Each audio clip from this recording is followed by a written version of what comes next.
এইবারে স্বাধীনতা দিবসটা ছিল আমাদের কাছে খুব স্পেশাল, কারণ এটা আমার মেয়ের প্রথম স্বাধীনতা দিবস।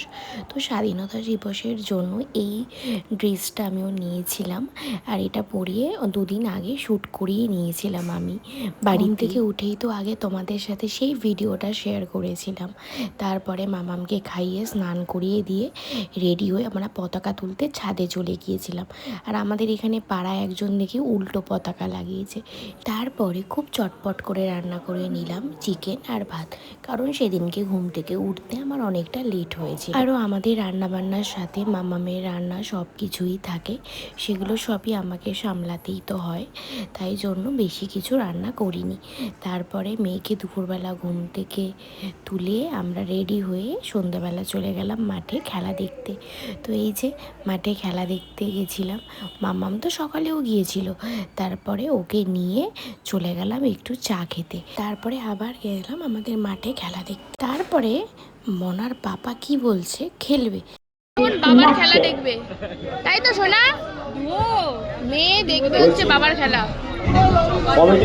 বাড়িতেও বলেছিল এখানে সিনিয়রদের যে খেলা হয় সেটা, ও বিয়ের অনেক বছর আগে খেলতো, তাই জন্য আমার একটু ভয় করছিল। আমি নাই বলেছিলাম খেলো না, তো ওরা দুই ভাই এখন মানে সিনিয়রদের সাথে খেললো, মানে দুই ভাই দুই আলাদা আলাদা দলে, জাস্ট ফর এটা মজা।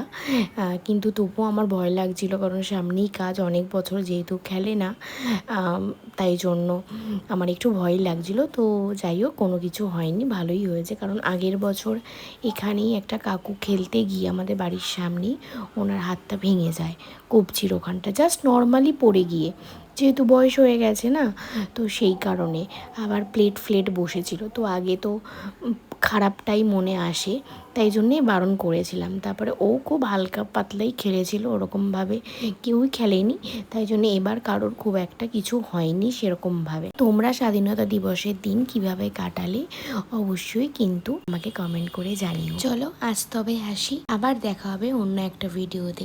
ব্লগ ভালো লাগলে লাইক কমেন্ট শেয়ার করো। চলো টাটা, বাই বাই।